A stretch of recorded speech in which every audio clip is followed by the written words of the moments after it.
oh laki-laki yang ngasih uang bulanan 1 miliar itulah cinta. Itu kayak kenapa aku nge-stalk dia, emang dianya udah ngajak aku nikah, apa sih hidupnya bucin mulu, apa sih dia uploadnya bucin mulu ya gitu. Rasa suka yang nggak bisa aku ungkapin karena aku tahu dia tuh belum siap gitu. Titik dimana kita terlalu menyalahkan diri sendiri akan suatu hal yang padahal itu tuh di luar kendali kita. Cinta ini tuh adalah salah satu hal yang bisa bikin kita tuh lebih mudah untuk bijak gitu, lebih mudah untuk dewasa. Aku tuh menemukan dua orang berbeda mengenai hal cinta ini gitu ya.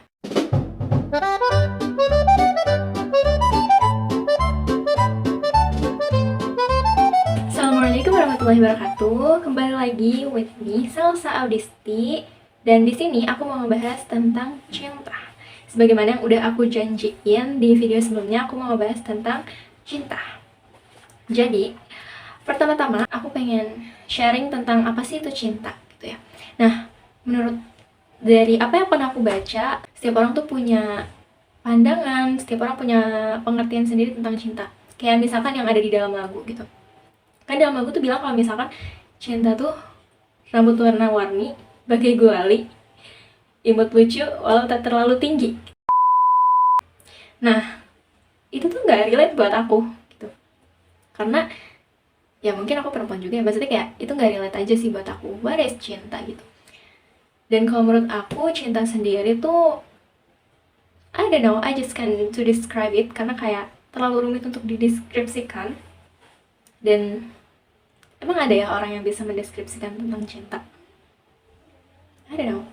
Ya, intinya cinta itu menurut sejauh pandangan aku, sejauh yang aku tahu, setiap orang tuh punya pandangan tersendiri tentang cinta. Mengenai pengertian ini ya. Kayak ketika ada satu orang yang mengatakan bahwa, oh, perempuan yang dia tuh keibuan adalah cinta gitu. Atau enggak, ketika melihat seorang perempuan yang punya karakter lembut tuh itu cinta. Atau ketika perempuan melihat laki-laki, oh laki-laki yang soft spoken tuh cinta gitu Cina. Atau misalkan si perempuan melihat lagi laki-laki, oh laki-laki yang ngasih uang bulanan 1 miliar itulah cinta gitu. Jadi setiap orang tuh punya definisi masing-masing tentang cinta gitu. Nah kalau untuk diri aku sendiri, menurut aku cinta itu tuh adalah apa ya? Cinta itu tuh menurut aku saling mendukung, ya saling mendukung, menerima baik kurangnya gitu ya, dan mau selalu ada di sisinya ketika apapun itu keadaannya, senang sedih apapun itu gitu. Dan orang yang mau berjuang bareng, itu sih menurut aku cinta ya, so far gitu. Selama aku hidup udah 20 tahunan lebih gitu ya, aku tuh menemukan dua orang berbeda mengenai hal cinta ini gitu ya. Nah, orang pertama itu adalah orang yang dia tuh bener-bener kayak gak gampang suka, hidupnya tuh bener-bener kayak apa sih cinta gitu. Jadi kalau misalkan ada orang nih, misalkan si orang A gitu ya, si orang yang gak suka, gak terlalu bucin hidupnya, terus ketemu sama si B yang dia tuh hidupnya penuh dengan cinta tuh, biasanya si A akan kayak apa sih hidup lo bucin mulu digituin biasanya. Nah itu tuh ada orang-orang yang kayak gitu gitu. Bahkan ada juga teman aku yang dia tuh tipe yang kayak gitu, yang pertama ini, orang pertama yang dia tuh tentang cinta tuh kayak gak gampang suka orangnya juga kan. Terus juga bahkan gini ya, bahkan saking jarang sukanya, saking hidupnya jauh dari bucin gitu ya, dia ada satu waktu dimana dia nge-SW atau bikin story gitu, aku lupa, di Instagram gitu ya. Dia bilang kayak dia tuh pengen banget merasakan butterfly era lagi gitu. Nah terus aku nge-reply dong kayak, please kamu gak usah berisik, kayak udah diam aja, kamu harus mensyukuri apa yang kamu rasakan sekarang gitu. Karena ada golongan kedua nih, dan aku termasuk di situnya. Golongan kedua adalah yang kayak dikit-dikit kayak dia mimpir dikit nih ke satu tempat bucin. Meskipun ya belum tentu orangnya ganti-ganti sih. Ya bisa jadi orangnya itu juga, cuman bucin banget gitu. Ada orang kayak gitu, termasuk aku. Tipe yang kayak setiap waktunya tuh ada aja yang di-crushin. Entah crushnya sama atau beda gitu, tapi ada aja yang bikin bucin gitu. Kayak hidupnya tuh tentang cinta gitu. Dan salah satunya tuh aku tipe orang yang kedua tadi, orang yang hidupnya tuh bucin banget. Aku nggak tahu ya apa yang menyebabkan ini. Bisa jadi karena emang didikan orang tua aku ke aku ketika kecil. Bisa jadi karena emang aku terlalu meromantisasi aja gitu loh. Tapi anehnya adalah orang-orang yang nggak terlalu suka tentang bucin nih tuh kayak dia mau meromantisasi, dia nggak meromantisasi pun kayak hidupnya ya udah nggak ada bucin-bucinnya gitu. Jadi kalau menurut aku tuh kayak ya itu orang tuh terbagi jadi dua, ada yang emang hidupnya bucin, ada yang hidupnya kayak bener-bener adem damai tanpa perbucinan gitu loh. Dan aku menemukan banyak banget orang yang kayak gitu guys.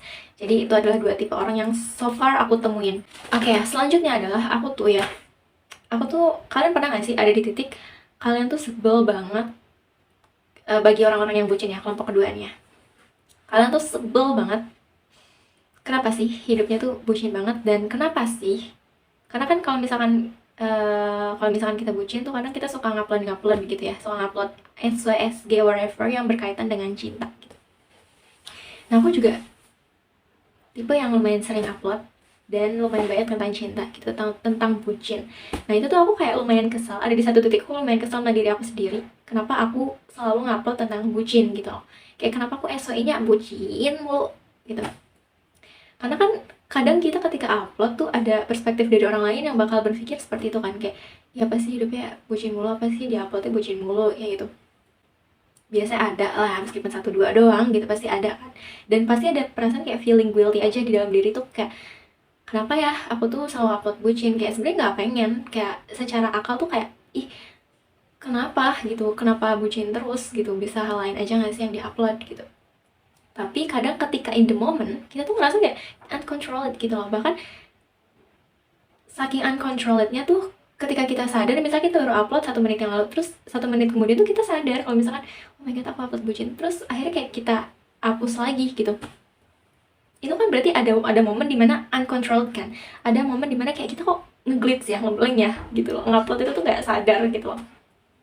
Nah terus di situ kayak ibarat kayak aku menasehati diri sendiri, ibarat kayak ya mungkin Tuhan juga yang memberikan aku kayak pandangan seperti ini gitu. Aku tuh bilang ke diri aku sendiri kayak gak apa-apa Ca, toh kamu kan dewasa karena itu gitu, kamu bijak tuh karena itu, kamu ada di satu titik kayak gini tuh karena itu kan, jadi gak apa-apa. Bahkan Ustadz Felix juga pernah bilang gitu ya, kalau misalkan cinta ini tuh adalah salah satu hal yang bisa bikin kita tuh lebih mudah untuk bijak gitu, lebih mudah untuk dewasa. Dan aku pun merasakan itu gitu. Dan mungkin Allah tuh bikin aku tuh dewasa lewat jalur itu gitu. Dan aku memaklumi diri aku yang kayak gak apa-apa kalau misalkan kamu tuh ngerasa kayak kamu terlalu bucin, bahkan ngupload hal bucin terus gitu loh. Toh kamu juga dewasa dari situ kan. Toh kamu juga belajar banyak hal dari situ kan. Jadi nggak apa-apa, nggak ada yang salah juga gitu. Cuman kan pertanyaannya di sini adalah gimana respon luar kan. Yang mana ini yang cukup mengganggu dan membuat aku tuh feeling guilty gitu. Nah dari situ kayak ya udah, mungkin aku lebih ke yang nge-hide orang-orang yang mungkin bisa membuat kekacauan gitu ya. Atau mungkin hanya membagikan story itu tuh kepada beberapa orang aja yang itu mungkin teman-teman dekat aku aja gitu, yang mereka lebih paham situasinya kayak gimana, lebih tahu kisahnya kayak gimana. Terus setiap orang tuh punya bagiannya masing-masing gitu loh. Gimana caranya dia dewasa, ada yang mungkin dia tuh dewasa karena keadaan, ada mungkin dia dewasa karena keluarga, dan mungkin Allah itu pengen ngebuat aku dewasa lewat hal cinta ini, dan that's okay gitu. Dan kamu tidak harus menyalahkan diri kamu sendiri, karena rasanya tuh enak banget gitu, kayak ada titik dimana kita terlalu menyalahkan diri sendiri akan suatu hal yang padahal itu tuh di luar kendali kita. Karena kan ya itu balik lagi, ada waktu-waktu dimana orang-orang yang suka bucin ini tuh uncontrolled gitu loh. Dan di situ kan berarti emang aku nggak sadar posisinya tuh, aku nggak sadar, dan ya udah happen aja. Meskipun after testnya tuh aku ngerasa kayak aku ngerasa kayak kenapa aku gini terus sih, gimana caranya tuh stop it gitu loh, gimana caranya jadi orang-orang yang golongan pertama ini, orang-orang yang kayak kok hidupnya adem ayem banget ya tanpa cinta. Ya mungkin Allah tuh kepengen aku dewasa dari situ, pertama. Kedua mungkin Allah pengen nguji aku dari situ, karena kan setiap orang tuh akan diuji berdasarkan ya concern dia gitu. Meskipun aku nggak mau concern di sini juga sih, cuman kan emang ya itu mungkin rezeki dari Allahnya itu ya. Ya jadi kayak yang pernah diomongin sama Ustadz Felix gitu ya kalau nggak salah, setiap orang itu akan diuji berdasarkan concern hidupnya atau tujuan hidupnya atau suatu hal yang benar-benar besar gitu dalam hidupnya. Dan mungkin kalau untuk diri aku sendiri gitu ya, perasaan adalah hal yang paling besar, apalagi aku perempuan kan ya. Perasaan adalah hal yang paling besar aku miliki. Perasaan adalah atau rasa suka gitu ya. Bucin itu adalah hal yang kayak emang Allah pengen titipin juga gitu ke aku untuk jadi lebih dewasa gitu. Kayak udah double kill gak sih? Udah aku perempuan, perasaannya dominan. Terus juga Allah juga pengennya aku dewasa dari hal itu gitu kan. Jadi kayak wah double kill kali gitu kan. Jadi mungkin karena itu akhirnya aku ada di titik ini gitu. Dan that's okay gitu toh. Mungkin Allah pengennya aku concern di situ mungkin, karena kan ada orang yang mungkin concernnya di dalam dakwah, kayak Ustadz Felix sendiri kan beliau concern di dakwah, maka beliau tuh masalahnya yang berkaitan dengan dakwah gitu. Terus misalkan ada orang yang dia tuh concernnya di perteknikan mesin dan lain sebagainya, maka permasalahan yang paling besar akan ia dapatkan dan paling banyak ia akan dapatkan, maka permasalahan tentang teknik, tentang mesin dan lain sebagainya. Sama pun misalkan pengusaha, kalau misalkan hidupnya itu tuh concern lebih banyak, waktunya lebih banyak digunakan untuk usaha, maka masalah yang akan datang, masalah yang paling besar akan datang ke dia tuh ya pasti berkutat mengenai perusahaan dia gitu, mengenai usaha dia gitu. Itu kata Ustadz Felix tuh bilang kayak gitu. Nah, kalau tadi kan aku sebel sama diri aku yang kayak kenapa sih upload bucin terus gitu ya. Nah, sekarang aku mau ngebahas tentang kenapa sih aku tuh bucin terus. Kenapa sih aku tuh kayak every single masa, every single era tuh ada aja crushnya, ada aja yang disukain. Entah itu orang yang sama, entah itu orang yang berbeda. Kayak ada aja gitu.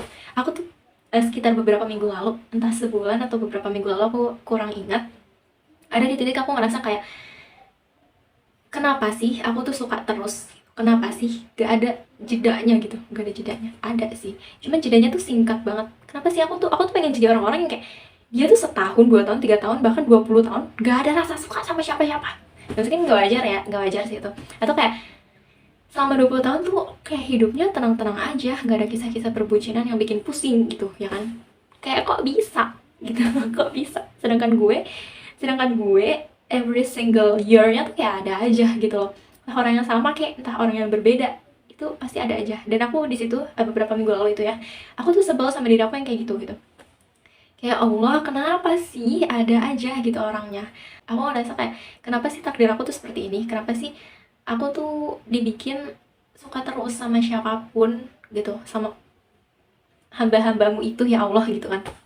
Karena guys, kenapa aku sebelnya mungkin ya orang kan sebel pasti ada alasannya ya. Nah, untuk diri aku sendiri kenapa aku sebel bucin terus, atau kenapa aku sebel suka terus ada aja orang yang aku suka gitu loh. Karena ketika aku tertarik sama orang, ketika aku suka gitu lah sama seseorang tuh, aku tuh orangnya all out banget gitu loh. All outnya mungkin nggak berkaitan dengan kayak aku ngasih-ngasih, nggak berkaitan dengan kayak aku nge-spam chat atau you know like dicegil gitu, enggak gitu juga gitu. Tapi all outnya itu adalah aku nge-stalk. Jadi kayak nge-stalknya tuh kayak dia ngerokok nggak ya, dia udah ikutin peraturan syariat belum ya gitu, dia masih suka main sama cewek nggak ya gitu, dia gimana sih orangnya gitu, lebih ke situ gitu. Jadi aku tuh cari tahu tentang dia, nge-stalk dia biasanya dari sosmed. Nah, untuk mencari tahu seseorang apakah dia ngerokok atau enggak, terus apakah dia mengikuti syariat atau enggak, itu kan susah banget ya, apalagi dari sosmed yang mana itu tuh biasanya polesan semua gitu. Nah, itu adalah hal yang menurut aku sangat membuang-buang waktu gitu loh. Tapi, balik lagi, ada waktu dimana uncontrolled, dan itu tuh aku jadi kayak after testnya gitu, setelah kayak nge-stalk, aku stalk 2 jam, 3 jam gitu ya.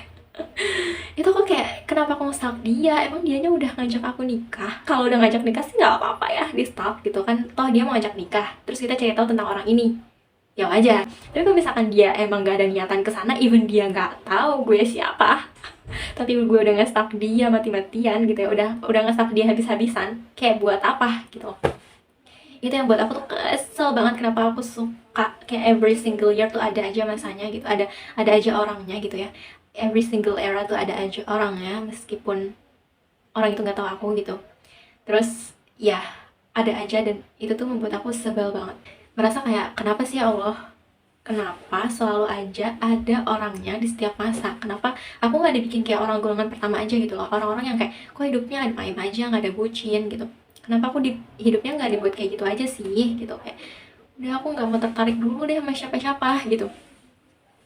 Aku pengennya kayak gitu. Nah, terus sampai ada di satu kayak after beberapa jam kemudian, setelah aku menyalahkan keadaan seperti itu gitu ya, entah beberapa jam, entah beberapa hari kemudian, aku dapat tamparan dari 2 sekaligus gitu.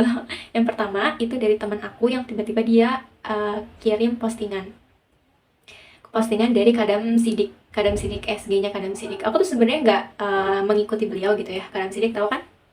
Aku nggak mengikuti beliau. Aku juga bukan tipe yang nge-stalkin akunnya beliau terus gitu loh. di Instagram dan gak ngikutin juga, gak follow beliau, tapi tiba-tiba teman aku ngirim SG-nya beliau ke aku gitu, ke WA aku. Nah, isi dari SG beliau tuh gini, aku udah aku udah nyiapin di laptop ya. Jadi postingannya tuh ini postingan beliau. Nah, teman aku tuh ngirimnya tuh pas tanggal 26 Mei kalau nggak salah. Nah, isi postingannya itu adalah gini guys, izin membaca ya. Yap, mari kita sedikit demi sedikit menikmati semua perasaan itu. Perasaan yang sangat sesak, yang tak bisa dihindari. Toh, kita mau berbuat apapun, takdirnya tetap begitu kan? Mari pelan-pelan tatap ke depan. Banyak yang perlu kita tuntaskan satu persatu. Ini kata beliau, seperti itu. Nah, itu dia SG-nya. Relate banget kan? Maksudnya kayak iya tahu kamu suka kok. Kayak Allah tuh bilang, iya kak, aku tuh tahu kamu lagi suka dan kamu ngerasa itu nyesakin diri kamu, itu tuh nyesakin dada kamu ketika kamu menyukai seseorang dalam diam gitu. Karena ya itu rasanya nyesek banget ketika kamu tuh menyukai dalam diam. Orang itu mungkin tahu tapi dia nggak berbuat apa-apa. Orang itu mungkin tahu tapi ya sengaja karena emang dia belum siap juga gitu. Mau ngasih apa sih? Kalau misalkan belum siap mau ngasih apa gitu? Mau ngasih kepastian belum mampu. Jadi ngapain gitu? Dan aku memahami itu karena setiap orang kan siapnya beda-beda gitu, dan aku pahamin itu. Cuman kan kadang emang gejolak hati itu susah gitu ya untuk dikontrol, dan itu rasanya nyesek banget ya kan. Dan benar kata Kadam Sidik mengatakan bahwa ya aku tahu kok nyesek, tapi banyak hal yang harus kamu lalui gitu, banyak hal yang harus kamu beresin, tugas-tugas kamu tuh masih banyak banget. Jadi ya biarin aja rasanya gitu. Ini adalah yang pertama. Nah, balasan kedua dari Allah gitu ya, balasan atau jawaban kedua dari Allah tuh aku dapetin ketika aku lagi di kelas, ketika aku lagi mata kuliah, dan di situ mata kuliah retorika. Nah, tugas dari bapak dosennya tuh bilang kalau misalkan kita tuh harus maju satu persatu untuk pidato gitu lah, untuk public speaking di depan kelas gitu. Nah, ketika hari itu gitu ya, ini hari yang sama ketika teman aku ngirimin ini gitu, ngirimin postingan yang Kadam Sidik gitu ya, hari yang sama gitu. Nah, ketika itu teman aku, ada salah satu teman aku, let's say namanya S gitu lah ya. Nah, teman aku cewek ini ngebahas tentang cinta dalam diam. Nah, cinta dalam diam pokoknya ya gitulah, dijabarkan dan lain sebagainya. Nah, udah beres nih semua, public speaker tuh udah beres, terus bapak dosennya nambahin gitu, kayak nambahin dan kayak merespon gitu apa yang disampaikan anak-anak sebelumnya gitu, mahasiswa-mahasiswa sebelumnya. Nah, si bapak tuh notice tuh yang tentang cinta dalam diam. Nah, terus bapak bilang gini, intinya kayak gini, emang cinta dalam diam tuh bikin sesek banget, bikin sakit banget, bikin kita tuh kayak kenapa sih harus suka gitu, bikin kita bertanya-tanya kenapa aku harus ada di posisi seperti ini gitu. Terus bapak nambahin juga kalau misalkan ya gak apa-apa loh sebenarnya kita suka dalam diam, kita mencintai seseorang dalam diam, kita mengagumi seseorang dalam diam dari jauh gitu, gak apa-apa meskipun rasanya sakit, tahu gitu rasanya sakit. Terus bapak bilang gini, tapi mungkin aja Allah emang pengen kamu merasakan ini, Allah pengen kamu melewati hal ini. Jadi tugas kita yang dititipi rasa itu sama Tuhan ya cukup ikhlas dan sabar untuk melewatinya gitu, kata bapak. Itu sangat-sangat menjawab sekali pertanyaan aku di awal yang bertanya kenapa aku selalu dikasih rasa suka, dan rasa sukanya tuh rasa suka dalam diam gitu, rasa suka yang nggak bisa aku ungkapin karena aku tahu dia tuh belum siap gitu. Kayak aku tahu dia tuh masih sekolah gitu, maksudnya masih kuliah gitu ya, dia juga belum kerja gitu. Akhirnya dijawab dengan postingan yang teman aku kirim dan dari bapak. Jadi tuh posisinya tuh itu kan mata kuliah sore gitu ya, sore udah kayak mau menjelang maghrib, beresnya tuh biasanya maghrib. Nah, itu tuh mata kuliahnya beresnya yaitu maghrib. Terus bapak menasehati itu ketika hari itu juga gitu ya, pas menjelang maghrib itu. Nah, pas aku pulang, teman aku tiba-tiba ngirim postingan itu. Terus wah, sangat-sangat relate nih dengan pertanyaan aku gitu. Nah, itu guys, kadang emang kita tuh nggak harus dapet jawaban langsung dari sholat kita nggak sih, maksudnya kayak kita nggak harus dapat jawaban dari ustadz kita nggak harus dapat jawaban dari orang tua kita nggak harus dapat jawaban ketika kita lagi sujud gitu. Kita kadang dapat jawaban tuh dari ketika kita belajar, ketika kita dengar ucapan dosen kita, ketika kita lagi ngobrol sama teman kita, dan itu randomly dimana aja Allah bisa ngasih jawaban atas pertanyaan-pertanyaan kita yang ngerasa Kenapa sih takdir tuh gini banget ya? Yaps, maybe that's what I want to deliver gitu ya, apa yang ingin aku sampaikan hari ini. Jangan lupa teman-teman yang belum subscribe, di subscribe, yang belum like, di like. Dan aku juga pengen tahu gimana sih kisah kalian tentang cinta ini. Kayak ada gak sih yang cinta dalam diam? Banyak dong pasti. Tolong ceritain di bawah. Aku mau tahu gimana kisah kalian, atau ada gak sih pertanyaan-pertanyaan yang bisa kalian dapatkan jawabannya tuh dari orang-orang terdekat kalian, dari dosen kalian, dari guru kalian, dari temen kalian gitu. Kayak share juga di bawah gitu ya, aku mau dengar. Dan kalau menurut kalian ini tuh adalah hal yang perlu didengar oleh teman terdekat kalian, share. Jangan ragu-ragu, share, cepetan. Ya mungkin itu aja. Makasih teman-teman yang udah mau nonton dari awal video sampai akhir, dan makasih juga yang udah subscribe, makasih juga udah komen, like, share, dan lain sebagainya. Pokoknya semoga sih kita selalu bisa mendapatkan pelajaran hikmah dari segala hal yang terjadi dalam hidup kita gitu ya. Meskipun kita gak spesial di dunia, tapi semoga kita spesial di langit. Kita spesial di mata Tuhan. Semoga ya, insya Allah. Dan pokoknya semoga kalian dimudahkan segala urusannya dan dilancarkan juga ya. Ya, maybe that's it from me. See you in the next video. Yang aku belum tahu mau bahas apa, tapi kemungkinan aku bakal bahas tentang kafarah. Ini tuh pokoknya tentang fikih wanita, beberapa fikih wanita yang aku baru tahu ketika aku ada tugas gitu. Aku mau sharing tentang itu, insya Allah ya. Doain aku juga, semoga aku tetap semangat untuk sharing terus apa yang aku tahu, apa yang pernah happen in my life gitu. Dan doain aku juga agar dimudahkan semuanya. Aku mau KKN. Doain aku ya guys ya. Terima kasih. Semoga segala doa baiknya kembali kepada yang mendoakan. Amin. Terima kasih guys untuk perhatiannya. See you in the next video. Bye-bye. Didikan aku ketika kecil mungkin. Didikan aku, maksudnya didikan orang tua aku ke aku. Ya, aku menyalahkan lah ya, menyalahkan keadaan. Aku menyalahkan